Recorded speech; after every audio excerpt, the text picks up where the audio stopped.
Hey everyone, this is Nate on the Vinyl Guide, and this week I am totally stoked. We have with us one of the central characters of the Southern California desert rock scene. He's a solo artist, a founding member of Kyuss, and a man whose jacket likely smells like a mixture between strong skunk weed and diesel generator fuel, Mr. Brant Bjork. How are you today, Brant? I'm good. I'm good. How are you doing? I'm doing great, man. Thanks for asking. So before we get started, let me ask, are you high right now? No, I'm not high right now, but I'm high in the sense that I'm in the desert and taking my daily stroll, and I feel good. So yeah, in a sense, I'm high. Yeah. This is part of your routine to kind of get out and touch nature at least once a day? Yeah, I like to take a walk and just get my groove. Mm-hmm. Walk around aimlessly and just kind of hang out. Just kind of move the body and relax the mind. And the desert seems to be the place, your go-to place. Yeah, yeah.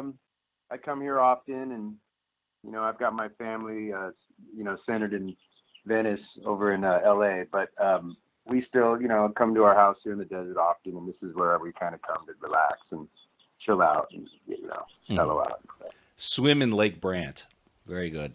There you go. So, Brent, you've got a solid new album, Tao of the Devil, and I definitely want to talk about that. But before we get straight into that, you're known as one of the pioneers of the genre called stoner rock.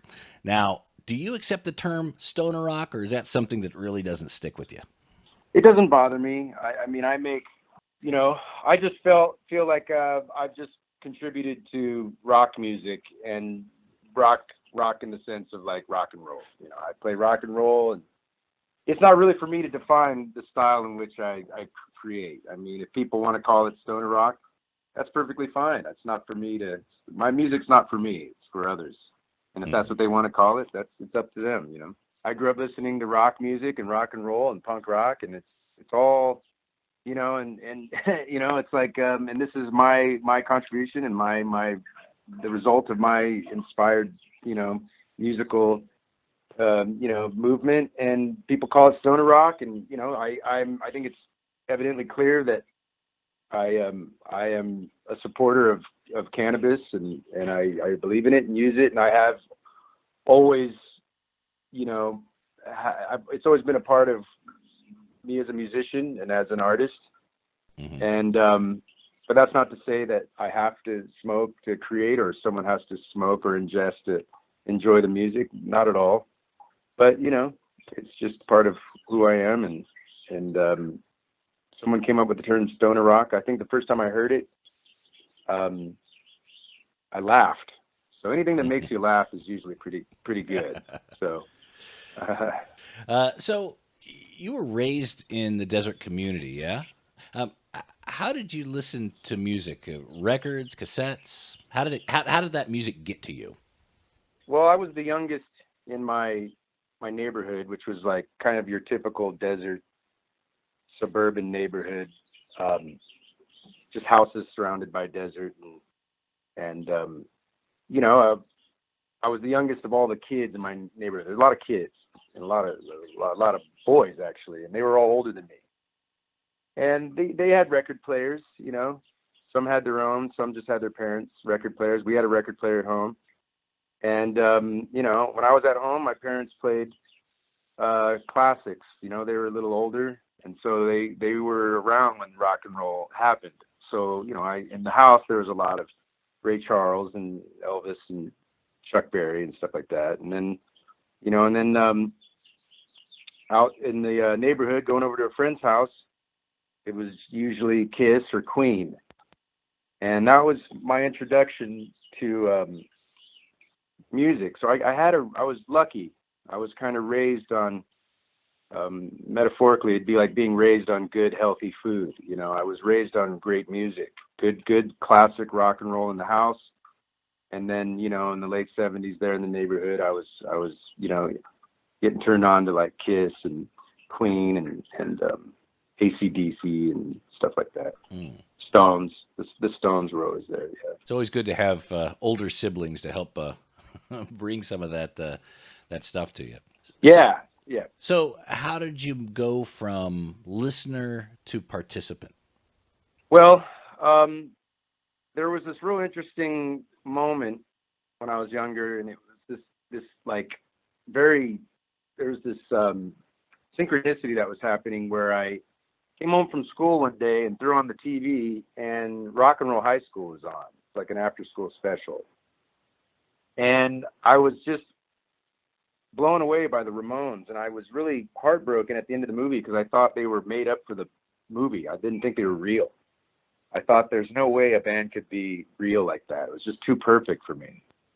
And, you know, after listening to like Elvis and Little Richard in my folks' house, and then, you know, the kids turning me on to like Zeppelin, or sorry, not Zeppelin, Kyuss, it was like a beautiful combination of that, you know. And my father, who raised me, was a Marine. He was in the Marine Corps. And so the fact that Johnny Ramone was wearing a Marine Corps shirt just made it eerily, it was just weird, man. So I just fell in love with the Ramones. And as I discovered the Ramones, I kind of felt like that was my band. You know, it was a band that no one turned me on to. I discovered on my own. And I kind of champion them. And to this day, they're probably my favorite band, my biggest influence. And about that time, my friend up the street, who was arguably my mentor in the neighborhood, who turned me on to like Kyuss and the drums and all these things, he just started playing with a punk band. He started playing drums with a punk band called the Swankers. So I used to go watch them rehearse, you know. And I think those two things kind of set me on my life path. You know, I sat there on the carpet and watched these older guys play punk rock on their instruments, and you know, and in a living room, and I would go home and listen to Ramones records. And I thought, God, man, you know, I might not be Peter Criss or Gene Simmons, but I might be able to play music. You know, punk rock was kind of like the portal for me, figuring out I might be able to be a participant in rock and roll. You know. So was your entry point drums, or did you try a different instrument first? I just started on drums because the guy across the street was on drums. And so I used to go home, and he'd always ask me if I want to play his drums. I'd be too shy. So as soon as I got home, I'd put on a record, and I'd break out my parents' pots and pans, and I'd play with chopsticks, you know. And that's how I learned to play the drums, really. And your parents were supportive of you throughout this time? Yeah. I mean, at that age, they thought I was just a kid, you know, just goofing off, you know, really. But you know, as the years rolled on, I think they were quite surprised that I stuck with it, and it was in me, you know. So I just rolled with it, you know. Okay. I just had this picture in my head of an ex-Marine breaking a Kyuss record over his knee. So it wasn't that scene at all. Well, we definitely want to keep the conversation on high vibration, but let's just say, you know, my family life wasn't perfect. We'll just say that. All right, fair enough. And so drums and music, that was a nice escape for you. 100%. Great. And when did you first become aware of the desert music scene, the live shows that were starting to happen? Well, upon watching my friend's band, the punk band, the Swankers, I was curious and started to ask questions like, where do you guys play? And are there other bands? And I'll never forget, the first thing they said was Mario Lolly and Across the River and punk rock in the desert and generator parties. And so, I mean, by the time I was 9 or 10 years old, I was already aware of the desert scene, which wasn't as much a music scene. It was more a punk rock scene. So when people talk about generator parties and stuff, as far as what I was a part of and what I discovered, it was really the DIY punk rock scene of the desert. Not to suggest that all the bands played punk rock music, but I think it was all an extension of the punk rock mindset, which was, you know, there's no commercial ambitions. It's all about being creative and having fun. And so they would tell me about it. And, you know, that's how I knew it was out there. And then I was a kid with big dreams and hopes, and I wanted to be in a band, and I wanted to go out and play in the scene, and that's what I did. You know, I got a Sears drum set, and started teaching myself how to play drums to Ramones records, and I heard about this older kid across town who had a punk band, and I knew he had a paper route. So he used to go to Thrifty's drugstore every Saturday to drop off his papers. And I knew that. So I would skate down there on my skateboard, and I would sit there in front of Thrifty's every Saturday morning and wait for him. And he'd walk up, and I said, "Hey, man, I'm a drummer. Let me play in your band." And he thought I was some crazy kid, which I totally was. And he said, "No, man, well, you're crazy." And I went down there for probably a good month. I'd be waiting for him every Saturday morning. And then finally one Saturday, he just said, "Shit, you know what? All right, let's check this out." And he brought his little PV amp and came into my bedroom, and we started jamming, and that was it. He let me play drums in his band, and we started playing shows with Mario Lawley's band, and got me in the scene and started playing, man. That's how it all happened. And who was that first band? That kid's name was Ted Reed, and the band was called Today. All right. So you're in your first band now. At what point did you play your first live show? I think we played on Ted Reed's driveway on Halloween of '86. I think that was technically my first performance. We just set up on his driveway and played on Halloween night. Mm-hmm. And then right after that, we got a gig opening up for Mario Lawley's band at Adrian's nightclub in Palm Springs. I was 13 years old. And Mario Lawley was in the most popular desert rock band of that time, probably ever, which was called Across the River. And they had just broken up. They went to LA to try and get some momentum and make something happen with the band. And unfortunately, the band broke up. And Mario Lawley came back to the desert with the drummer, Alfredo Hernandez. And then he got his cousin and his best friend, Gary Arce and Larry Lawley, play guitar. And they started that band. They called the band Inglenook. And we opened up for Inglenook, Today in Inglenook at Adrian's. And then after that show, they changed their name to Yawning Man. So you started getting yourself out there. Again, very young teenager, hauling the drums around, playing different live shows wherever you can. At what point did the elements of what became Kyuss start to form? Well, Today started to get some momentum, and we were playing regularly, and we'd added another guitar player, and even at one point we added another drummer, and we were really kind of abandoning the punk rock element of this band and started to embrace more of a jam band thing, long extended jams, double drums. This was a time when a lot of punk rockers in the desert were starting to grow out their hair and smoke grass again and go to Grateful Dead concerts and stuff. So I kind of, the irony is that I was a punk rocker kid skateboarder, and then by the time I got involved in the scene, punk rock was kind of turning into more of a, they were becoming hippies. Mm-hmm. And so and it was awesome. Those were the guys that turned me on to pot and a lot of great music, and I was learning how to play the drums in a more groovier way. But these were older guys, and my best friend Chris Cockrell and I, we basically one summer, I think it was the summer of '87, he was like, "Man, it's so cool. You're in a a recognized band and you're in the scene." He's all, "Man, I wish I could be in a band." And I said, "Well, there's no law saying I can't be in a couple different bands." And I said, "And you know what, to be honest, like, I love Today, but it's evolved quickly to a level that is awesome. But I kind of felt like I missed my opportunity to play some rock and roll, some good punk rocks, And I said, so, why don't we start a band?"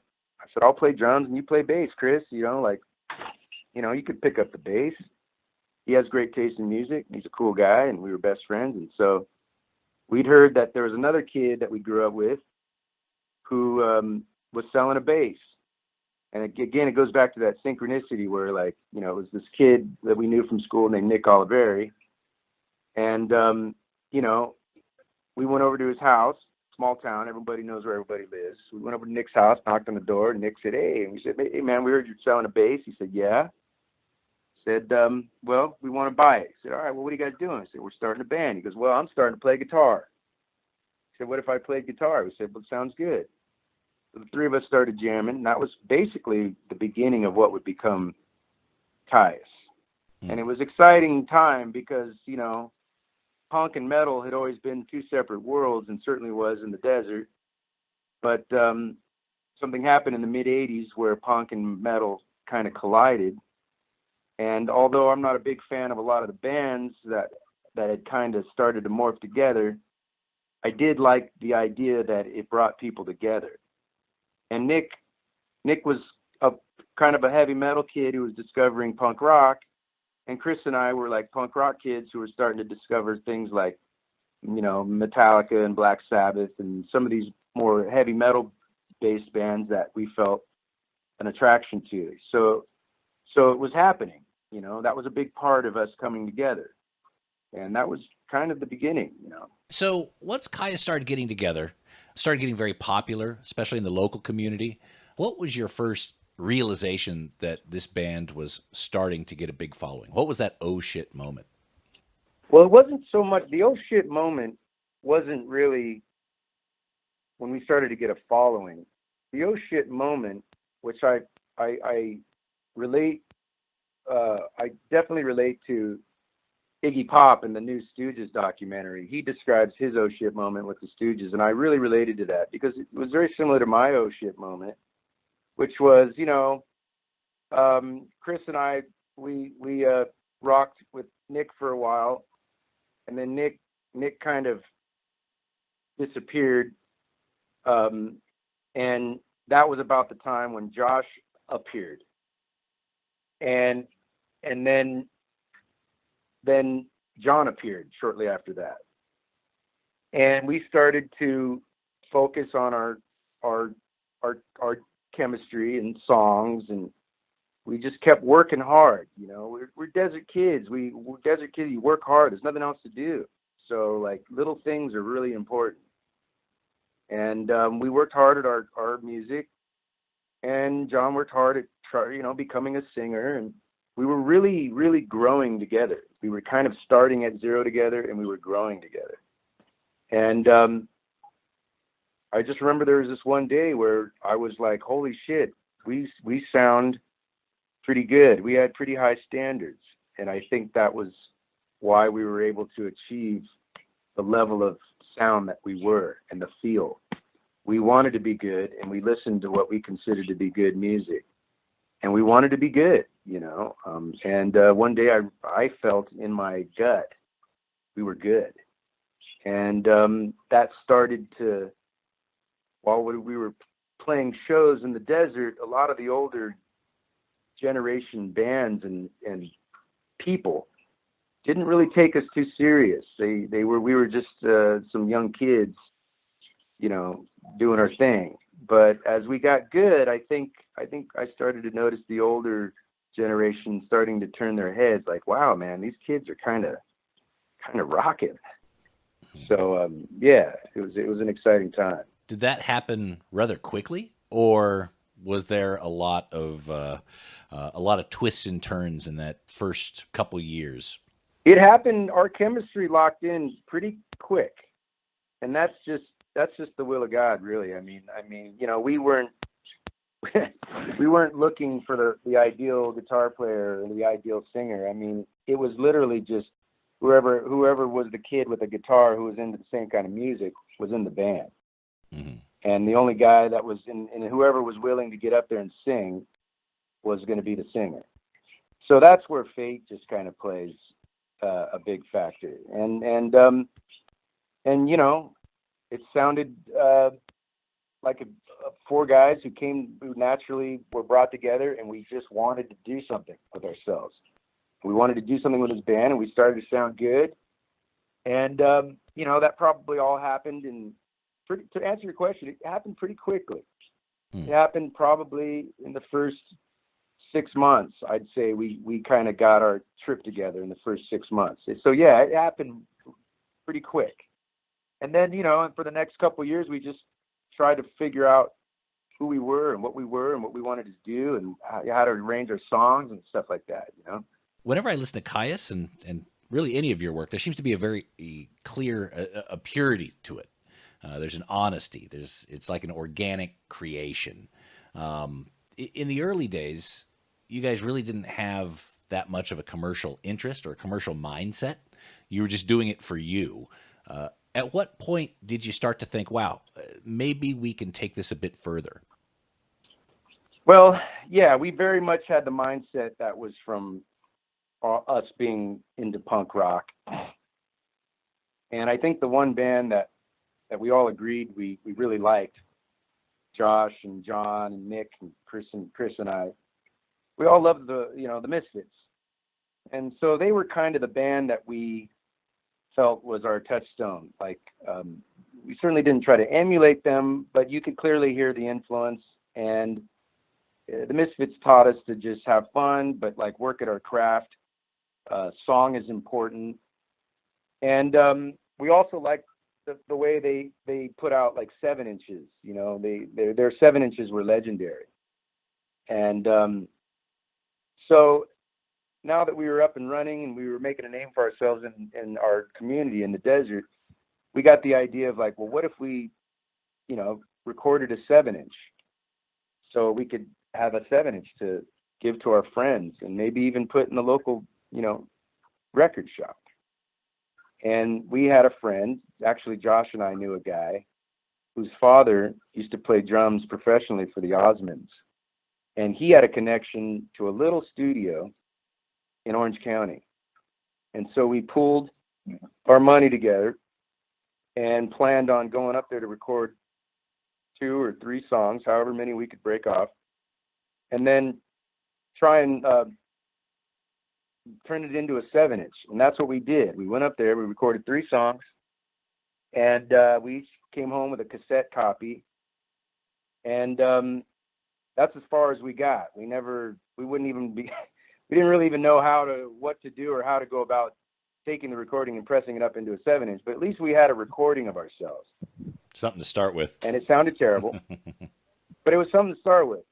But what it really did is about a week after we did the session, a phone rang and I answered it, and it was a woman who said, hey, is this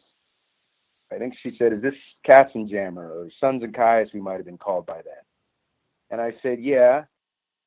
She said, well, my name is Catherine Inney, and I work at this studio in Orange County, and I'm an intern, and I heard your band you recorded here last week, correct? I said, yeah. She goes, well, I really like your band. I think you guys are really good. When are you guys playing next? And I said, well, she said, where are you from? I said, they're from the desert. She said, well, that's interesting. Do you play out there? I said, yeah.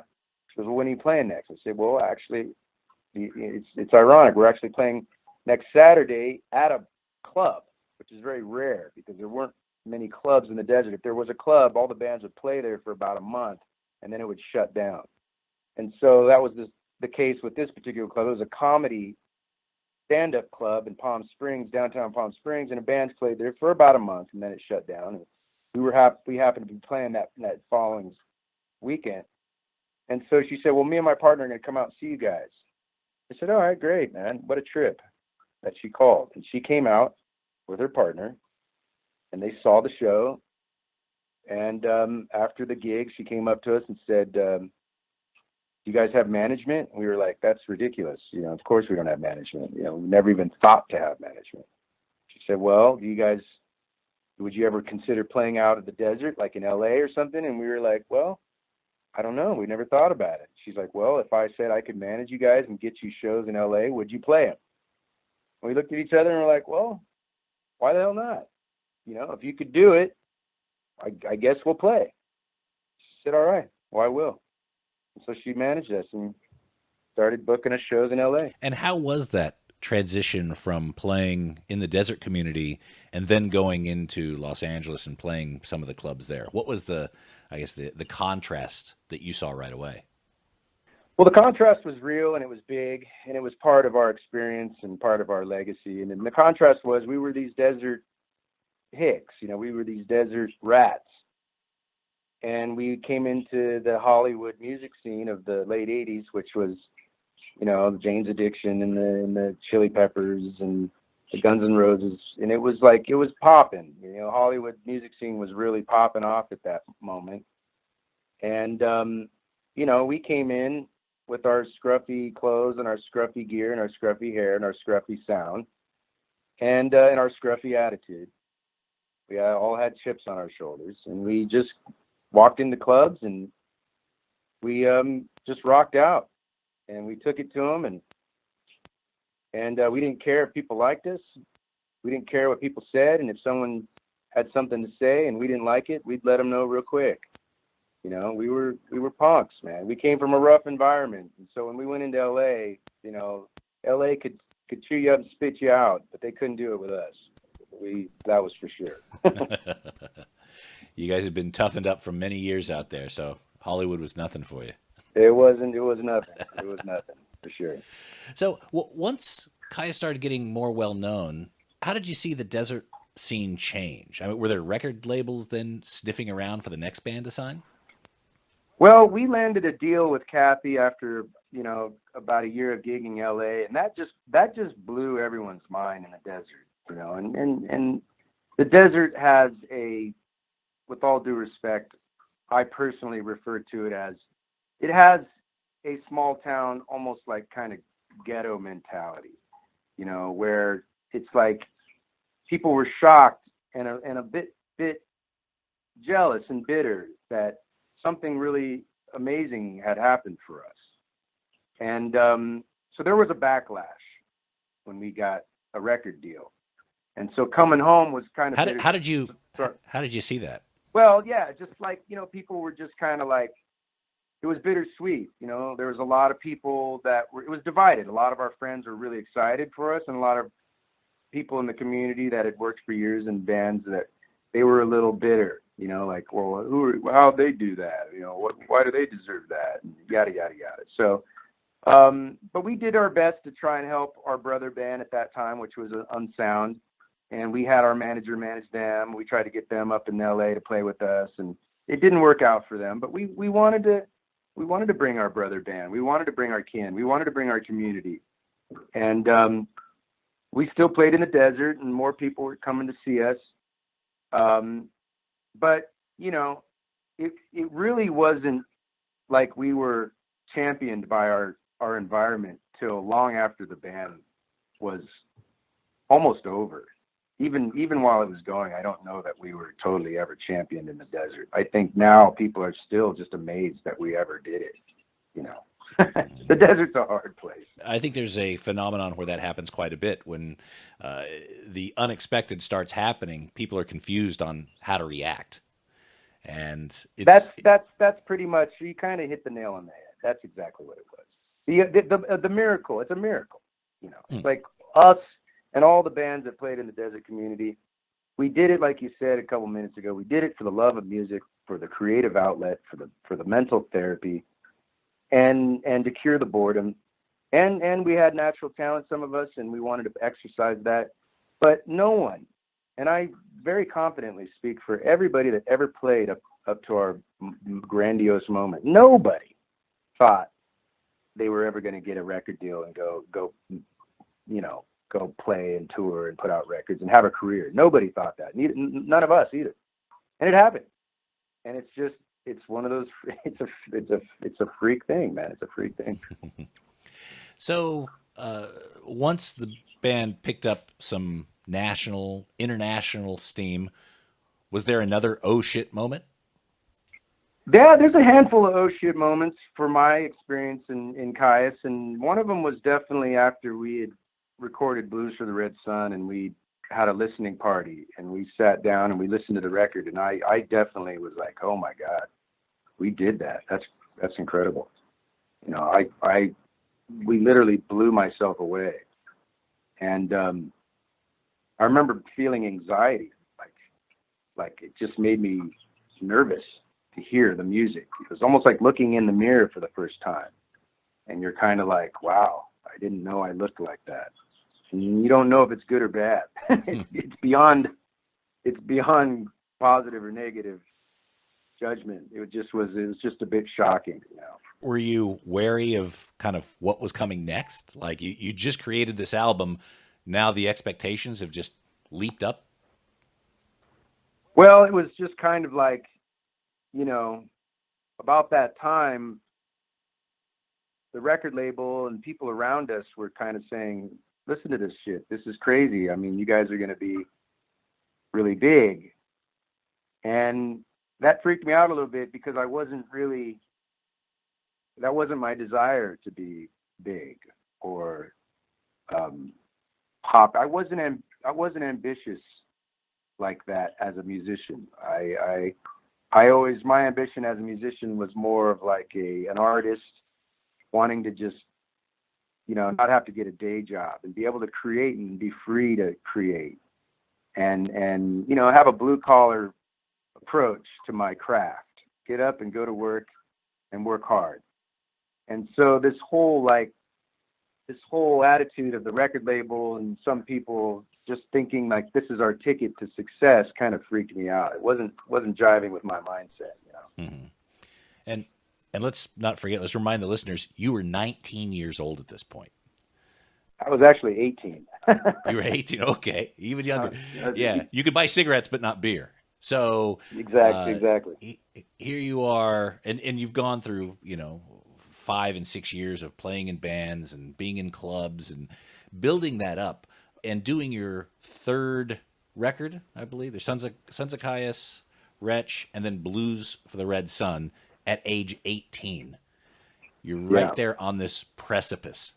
How was that? Like, what was that doing to your brain, 18-year-old Brant?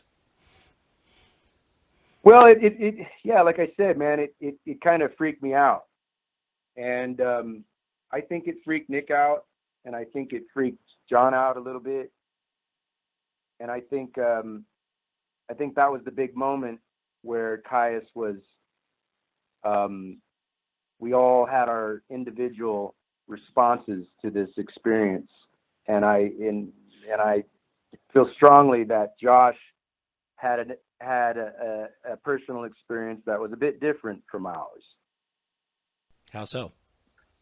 Well, I think for him, he was anticipating and excited about the idea of becoming a successful, for lack of a better term, a rock star. I think that was where look where he's at today.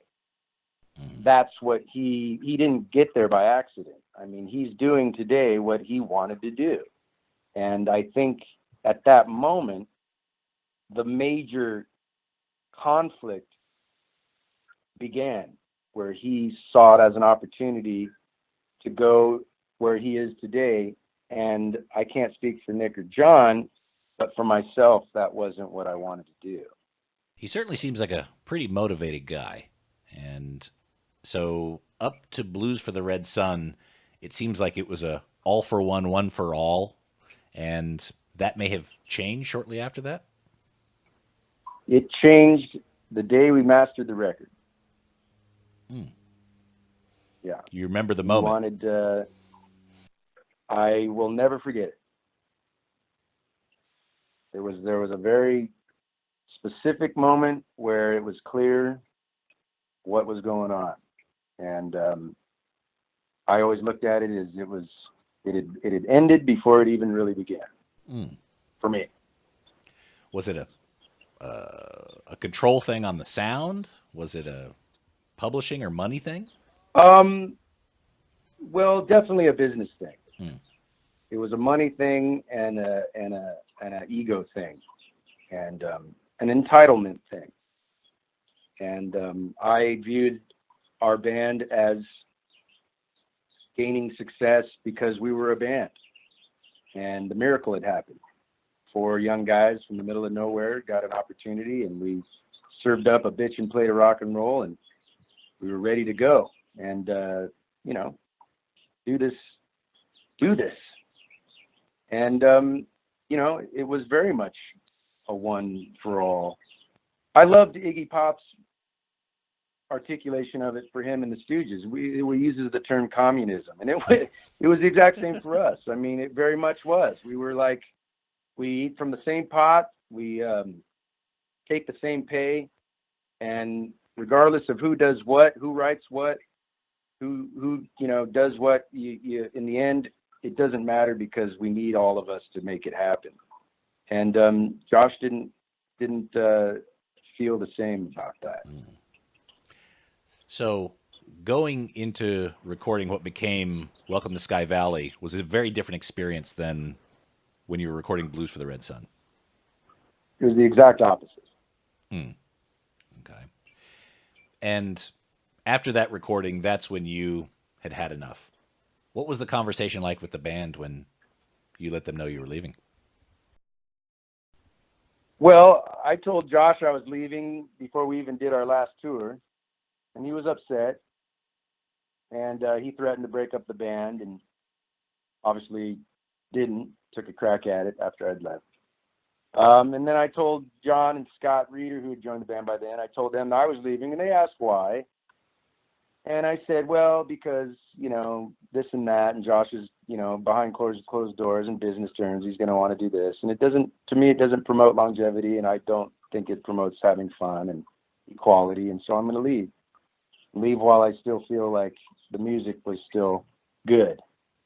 And they were confused, and they didn't understand until they broke up the band about 1.5 years, 2 years later for the exact same reason. So you left the band. You went on to join Fu Manchu, released several records with them, including The Action Is Go, which is a great LP. What was different about the experience with Fu Manchu than when you were with Kyuss? Well, I had met Fu Manchu when I was in high school, and we'd become friends, and they were kind of like our brother band from the coast. They were surfers from the beach, and we were desert rat kids from the desert. But we were doing a similar thing, which was we came from punk rock, but we were starting to go back and listen to classic rock records and change our sound. And so we had a kinship, and we started to play shows together. And I turned our manager onto them, and Catherine started managing them. She got them a deal. And I always championed Fu Manchu. I always liked them because they never lost their sense of humor, and they never lost their sense of fun. And Kyuss, we were a dysfunctional bunch, and we were dysfunctional kids, and we came from, we were a diamond in the rough. And so Kyuss was a lot of fun, but a lot of frustration and anger as well. It was a very emotional band, which is what made it great, but it wasn't easy to be in. I always thought Fu Manchu, I was always a little envy of them because they always seemed to have a light-hearted rock and roll approach, and I liked that, And when Scott called me and said, hey, man, Ruben is out of the band, which was hard to hear. I loved Ruben as a person and as a drummer, and I obviously recognized him as a very important part of Fu Manchu. But hey, man, a great band. If they want to keep going, you want to try and help the band keep going. And I thought, here's an opportunity for me to go kind of heal from my Kyuss experience and have fun and learn and get that thing that I wanted with Kyuss. And that's what Fu Manchu did for me. I healed, and I had a great time. It was like Fu Manchu for me was kind of like my rock and roll college. I had a great time. What did you learn from your time with Fu Manchu? I learned how to have fun, not take it too serious. Scott Hill is a great band leader. He taught me how to be a band leader, how to be fair, and how to work hard and be organized. And I learned a lot from Scott Hill, for sure. Okay, so you were with Fu Manchu, I think about half a dozen years. You guys did 3 or 4 records, and then you started doing your own solo stuff. At one point, you transitioned from drums to doing guitar. What was that decision like? That was pretty unexpected. I mean, I never had any ambition to be a solo artist either, or a guitar player, or a singer. But I had done enough work in Fu Manchu over the years to realize that I had some music inside me that I wanted to express, and I just felt like I had to do it on my own. And so that's what I did. We had some downtime after a tour, and I just said, I'm going to make my own record. And I wrote Alamanta in about 2 weeks and went out and recorded it in 1 week and played all the instruments. And I kept trying to think of names for the project, and my girlfriend at the time was like, "It just seems so silly that you're doing that. Why don't you just call it Brant Bjork? I mean, it's all you. What could be more honest than that?" I said, "Well, I can't really argue with that," so I called it Brant Bjork. I called the record Halamanta. And that was the beginning of my solo career. And then I left Fu Manchu about a year later, on good terms. I just felt like it was time for me to move on. Part of my evolution as a musician, and I just started a solo career. I just figured I can't sing songs from the drums. I'm going to tell my story. I got to be out front. So I picked up a guitar. That was it. And how is it for the drummers in your band now, knowing here's this legendary drummer that's just 4 feet from me right now? Do you turn around and say, "Oh, wait a minute, let me show you what I'm really thinking here. Let me show you what's in my brain and try to play it this way"? Yeah, I mean, sometimes I do that, but I've always chosen my drummers with the idea of look, I've played music my whole life. There's no sense in asking someone to play music with you if you're going to try and control what they do. That makes no sense. Mm-hmm. So I let them be who they are, and I'm grateful for who they are and what they bring to my music. And a lot of times they do things that I wouldn't have thought of that are fantastic. And of course, there's always those moments when I might enlighten them to a couple other ideas. It's part of the fun. I like collaboration. Yeah. Just to quickly close on the past there, a few years ago, you got together with John and Nick to do Kyuss Lives. Was there ever any conversation about getting Josh involved, or was that not even a subject that was broached at the time? Oh, it was very much discussed. And Josh and I fell apart, obviously, early on. And as the years rolled on, we tried to patch it up a few times, and it just was clear that we just don't have much in common. So there's no foundation there for a friendship or a relationship of any kind, or even any communication. So John still talked to Josh, and obviously, I think Nick still talked to Josh every once in a while at that time. So I discussed it with John. I said, "Look, obviously, Josh and I don't talk, but, obviously we're going to want to see if he wants to participate with this." And John said, "I've already kind of mentioned it to him, and he's not into it." But he said, "But best of luck to you guys, and if you can pull it off, then go pull it off." And that's what we did. So you guys don't even speak at all. I mean, probably through lawyers, but that's about it. Yeah. Okay. So you don't foresee a time when the four of you would ever come back together?